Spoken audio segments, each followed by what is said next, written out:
Hello, কেমন আছেন সবাই? আশা করি সবাই ঘোরাঘুরি করছেন। আমরা অনেক সময় দেখি এই যে চিপস থেকে আপনার অনেকেই দেখায় যে এটা আগুন ধরে, তাই না? যেটা আগুন ধরে এবং বলে যে এটা খুবই বাজে জিনিস, এটা আগুন ধরছে, এটা ২ নাম্বার জিনিস, দিস অ্যান্ড দ্যাট।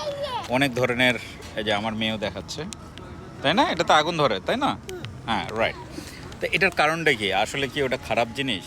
বা আগুন ধরার মাধ্যমে কি প্রমাণ হচ্ছে যে এটা খুবই খারাপ হিউম্যান বডির জন্য বা এরকম কোনো কিছু? আসলে এইটা যেটা আছে এটার মধ্যে অনেক ফ্যাট আছে, হিউজ পরিমাণে তেল আছে যেটারে বলা যায়।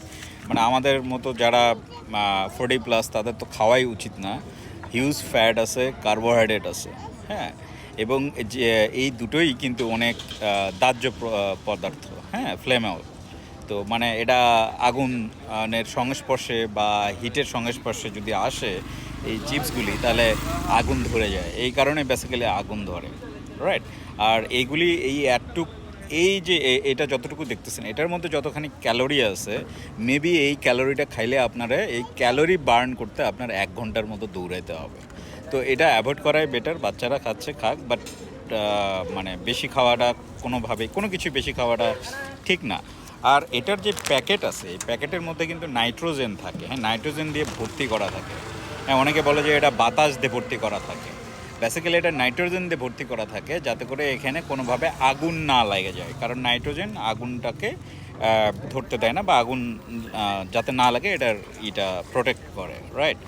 বাট এটা যখন আপনার প্যাকেটটা খুলে ফেললেন, হ্যাঁ, যখন আপনার প্যাকেটটা ছিঁড়ে ফেললেন, তখন কিন্তু এখন এই বাবাজি হিটে গেলে বা আপনার একটা গ্যাস লাইট দিয়ে বলেন, মোমবাতি ধরেন, এটা কিন্তু বার্ন হয়ে যাবে। এবং এটা কিন্তু অনেক ধরনের অনেক সময় ধরেন ক্যাম্পেইনও আপনি করতে পারেন। দেখা গেছে যে আপনি শীতের সময় কোথাও ক্যাম্পেইনে গেছেন, আপনার কাছে কাঠখড়ি নাই, বাট ইউ হ্যাভ চিপসের প্যাকেট। তো চিপসের প্যাকেট লাগায় কিছুক্ষণ কিন্তু হাতটা সেঁকতে পারবেন। তো সব কিছুরই ভালো দিকও আছে, খারাপ দিকও আছে। তো আশা করি কিছু নতুন জিনিস শিখেছেন এখানে। আর ভালো লাগলে লাইক, শেয়ার এবং কমেন্ট দিতে ভুলবেন না। আল্লাহ হাফেজ।